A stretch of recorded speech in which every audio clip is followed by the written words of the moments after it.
first just get you to say your first and last name and then spell it out for me? All right. Pierre Brewton, Pierre, Brewton, Brewton. Perfect, thank you. And then, I have my list of questions somewhere.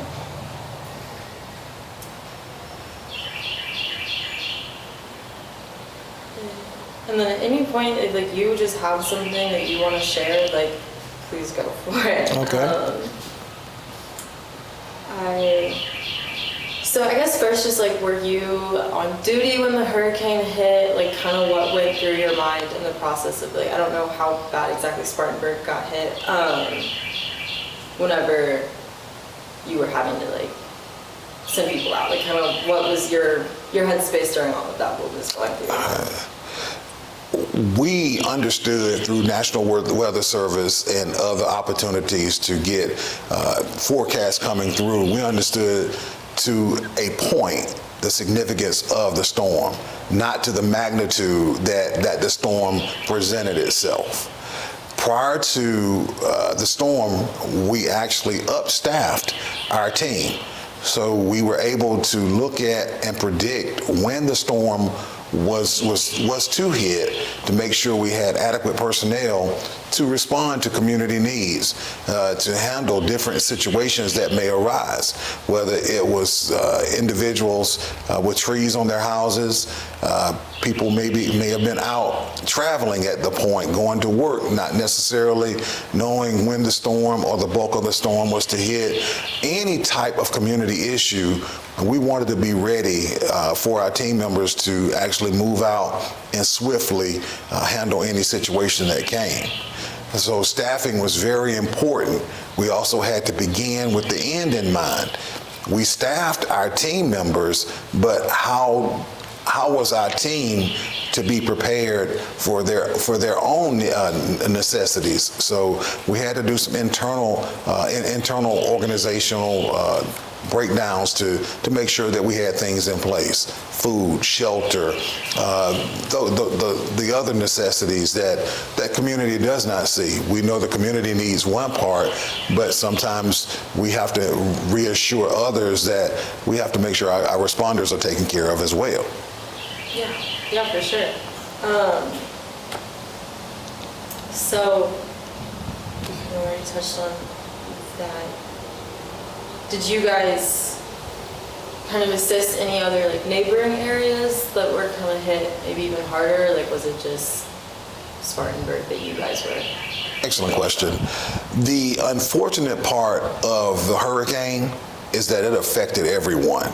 So assistance that we would normally do under mutual aid and automatic aid, whether we assisted our neighboring department or our neighboring department would assist us, we did not have that luxury, because every community within the Spartanburg community and surrounding communities, to include Greenville, Cherokee, they were hit just as significant. So it was almost being on an island, but the islands were related. So being able to have that resiliency, that wherewithal to have to actually prioritize calls, those were the things that kept us sustained. The unfortunate part is that when winds got to a certain speed, when rain started pouring down, we had to pull our people in for safety. So they were no longer responders at that point. They were also sheltering in place, no different than our community citizens. Yeah. At what point did you guys kind of like have to regroup and like be like, now's the time to send us out? Like, the bulk of the storm hit roughly between 6:30 and 9 o'clock that morning. So we pulled our team members in for safety measures. After that 9 o'clock period, we reassessed, and we realized at that point we could redeploy our units to different areas. We had several calls for trees blocking roads, trees on houses, cars that were submerged in water. So we were able to respond out and and actually identify, not necessarily move trees, but cut enough of the tree out of the way to open up a roadway or to make sure that a person was able to get out of their house. Many people were stuck in their house. So having the opportunity to cut them free from limbs and crushing trees, that was huge in the survivability and the sanity of our community. Yeah, yeah. So I was kind of looking at stats the other day, and I think it was like 4-point-something million people lost power. Like, did you guys lose power? Like, if you did, how did you kind of work through that? We did, as a community, we lost power. As a fire station, we actually lost power as well. The grand part of that is that we have contingency plans. And the contingency is once we do lose power, we have backup generators. And that's the importance of making sure maintenance, routine maintenance, scheduled maintenance is taking place in order to reduce the likelihood of us not having a complete loss of power. Yeah, for sure. So another kind of take on everything. I've talked to some actual firefighters that were out there in the trucks and everything. How does your role as chief differ from that? My role as chief, I would not say that there was no work engaged or involved. I was more of a liaison between the community and our team members, a liaison between our city leadership and our team members, but more so moral support, moral guidance. There was times I was actually cooking for our team members. So letting our team members know that their work is absolute. And for any fire chief, any leader of an organization, you're only as strong as the personnel that you're placed to serve with. And so to make sure that our team knew that I was with them, yes, I had meetings that I had to attend. I had other situations that had to be handled. But to make sure that they understood that I'm here to support, and as fire chief, making sure that our community knows that they're covered, that regardless of what may occur, we are here to serve, and we're going to serve at our best. Yeah. So. Awesome. And then, what kind of, as far as like recovery efforts, like I know it took a minute. I know here in Greenville it took a minute to we were still picking up debris like a couple months ago. Kind of like, how did all of your roles come into play, like several months after? Like, how are you guys still working on this? We operated under what we call the whole community approach. FEMA's guideline on that it actually says whole community. So we just couldn't we could not just realize that it was a fire department issue, a police department issue, public works issue. It was a whole city event. I'm thankful to the community members who looked outside and saw that their neighbors were needing assistance. So they put on the coveralls, they sharpened their chainsaws, and they went to work opening up streets equally and stayed as busy as first responders did. So that was a moment in time that really reflected, am I my brother's keeper? And the answer to that is yes. It takes a whole community to come together and really put forth the effort to make a successful community, a vibrant community, a thriving community.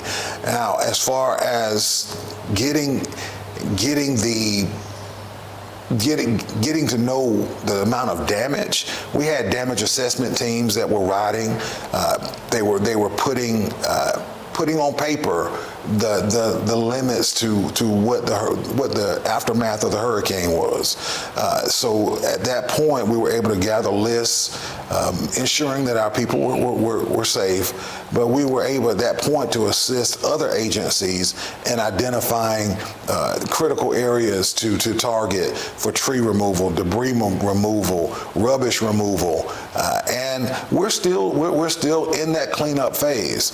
I am very pleased, particularly with our community, on how we were able to move quick, move swift, and actually get things cleaned up as quick as possible. We're still dealing with some, but not as much as we had, and not as quickly that we think we would start moving into a sense of normalcy. Yeah, for sure. Is there like a memory or a moment, like you kind of just touched on something, but like during the hurricane or even in the recovery or both, that you just know like you'll never forget that? Again, the most touching moment was inside of our own organization. We have different roles, responsibilities every day that our job says, our job task unit, our job description says this is what we do. During that portion of time, people put their job descriptions aside and looked at the humanistic part of what they are. I know my job is this. What else can I do to help our community get back to where it's at? Our neighbors, when I say our neighbors again, the people that live next door to you, when you actually saw neighbors coming outside to help pick up limbs, move things out of the way. Our fire crews were actually cutting on a tree, and it was a huge tree. Community members came out, started helping cut tree, and started moving debris. So to see that type of relationship, that is what it's all about. It's how we come together in the most tragic times to create better times. Yeah, for sure. That's awesome. And then, I don't know, were you guys responding to the wildfires at all? No, we actually had crews to respond to North Carolina and parts of and other parts of the United States. We did not have a dedicated crew within the city. Now, again, we did dispatch crews to other parts, North Carolina, to assist our neighboring states because staffing was they were tired. And so whatever we could do, whether it was a truck and 3 personnel or what have you, we're gonna dedicate our team members. And our team members, when we put it out for anyone wanting to go, we had a plethora of team members saying, yes, I'll go, yes, I'll go. Of course, having to make sure that we continue staffing for our department, but we were very happy and pleased at the hearts that went out of our jurisdiction to go help others. That's awesome. And then that's kind of really all that I have as far as like what I've structured. But like if there's anything else that like you can say about first responders' roles or just experiences from the hurricane, go for it.